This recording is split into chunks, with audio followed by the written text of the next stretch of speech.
What little disgusting secret do you have?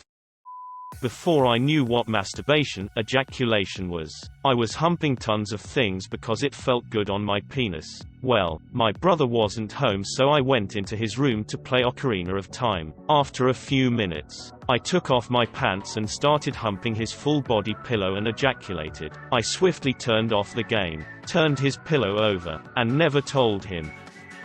I sneeze on the dogs. I'm so tired of them getting in my face and sneezing. I swear they're doing it on purpose. Now when I feel a big one coming, I'll call them over and reciprocate. My wife caught me one day. First time I've ever made her speechless.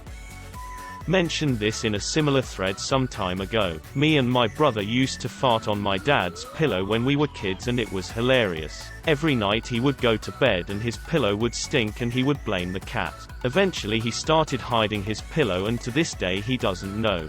These are the things that scare me about being a father.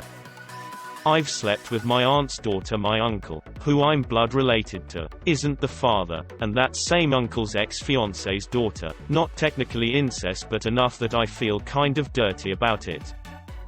One Father's Day years ago, I got a bag for the presents I bought for my dad. The bag had a picture attached that looked like a drawing a kid would have made of him and his dad sitting on a cliff with the words "Dad's Rock" in handwriting that was actually pretty similar to mine. I jokingly crossed out the artist's name and put my own. The day after Father's Day, he called me while I was at my mom's house and told me he was digging through the trash looking for some mail he threw away when he saw the bag again. Turns out he never noticed my signature at the bottom and said he loved that I went through the effort to make something for Father's Day. For some reason I just went with it and said that I drew it. He ended up taking it to a shop and framing it. He made a second copy and has kept it on the fridge for 9 years. He always brags about it to any guests that come over. It is my greatest fear that someday someone will recognize the drawing from a bag they bought at Target. Whenever I have to pee, I get very turned on. Drinking with you must be fun. I like to eat peanut shells. The is wrong with you?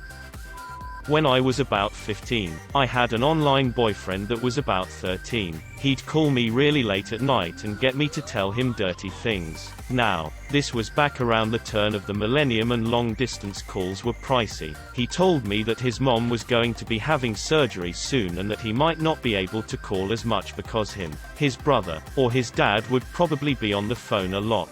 Didn't think anything of it, until I got a phone call from his number in the middle of the day. It was his mom. She's screaming at me, demanding to know which one of her 2 sons has been calling this number and wanting to talk to my parents. I knew his brother too, but didn't talk to him as much, so I admitted it was Justin. His mom was going on and on about how she couldn't afford a several $100 phone bill when her surgery was the next day and was going to cost a ton. I apologized and she started to calm down somewhat and told me to never talk to her kids again. She cut off the phone and internet, and I never saw either of the boys online again. Dudes, I'm so sorry and I hope your mom didn't kill you.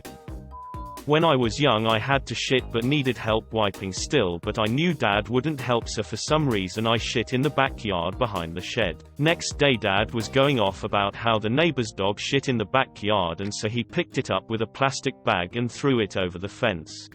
One time on the bus ride home from school, I had to take a massive dump. Like one of those dumps that you know is going to be colossal. As soon as the bus is out of sight, I do the fastest crab walk I could manage without pinching out half my 7th grade body weight. Unzip my key pocket. No key. Unzip every pocket on my backpack.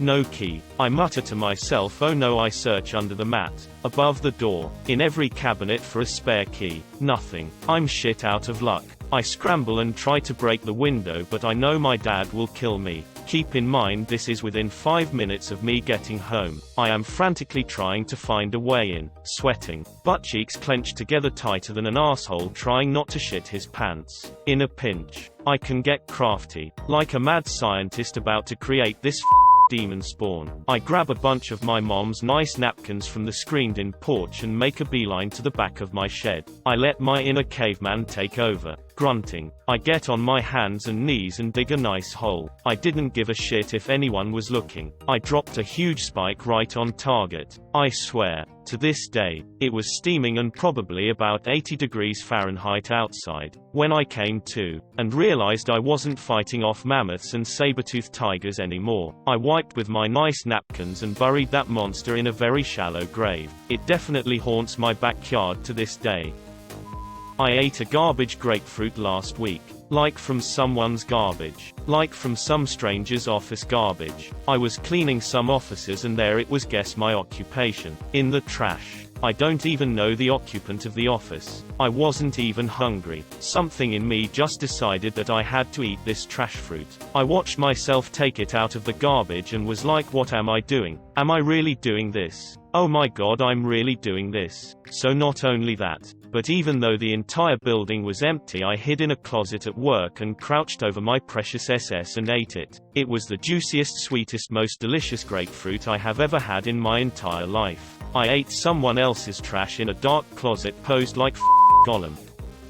When I was a kid, my older sister's friend shit her pants while she was staying over and I walked in on her cleaning up in the bathroom. We never spoke about it and of course I never told anyone. In my head, we had a special unspoken bond after that.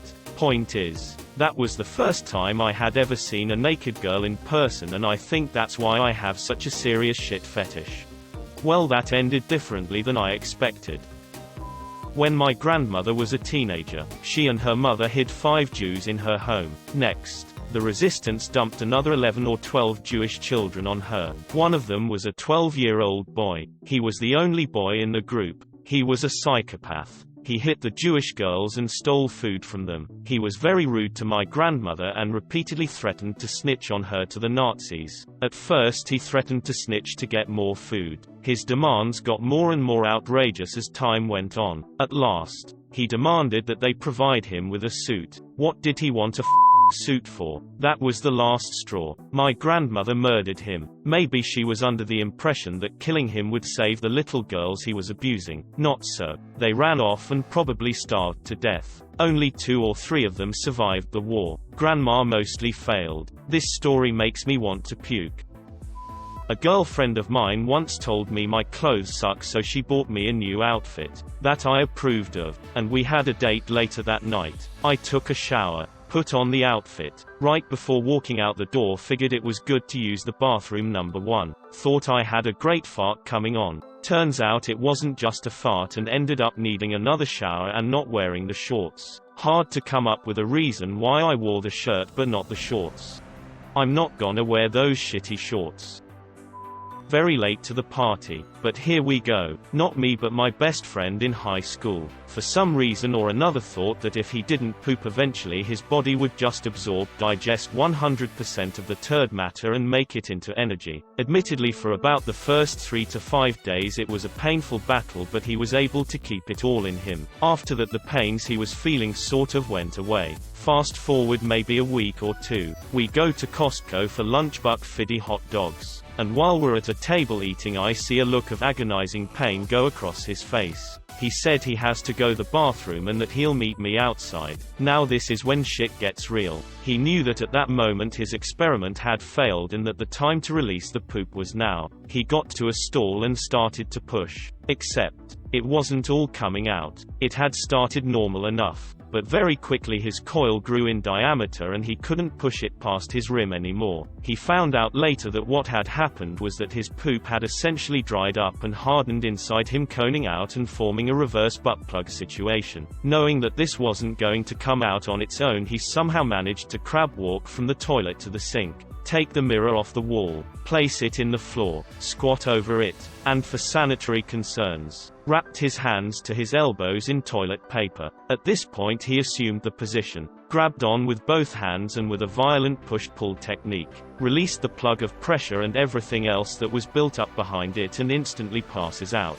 This is where I re-enter the story. After almost an hour of waiting in a Costco parking lot, I go to the customer service desk, inform them that my friend has been in the bathroom for a long time, and that maybe someone should check on him. I was greeted with a very odd look from an old lady at the counter, who then followed me to the restroom with a set of keys. I then opened the door to see my best friend face down on a mirror, pant around his ankles. blood and shit everywhere, with half of his arms wrapped up like a bad mummy costume on Halloween. Needles to say paramedics were called. He had a concussion from hitting the floor, and needed multiple stitches in the asshole. Then he had to explain to his parents, doctors, Costco managers what happened, and why he thought not pooping was a good idea. But because I was a good friend when everyone asked why he wasn't at school for a week, I said we got drunk off of a shot of every bottle in my parents' liquor cabinets and nothing looked empty, climbed a tree in my backyard, and that he fell and landed on the fence. This is the first time I've ever told anyone this story.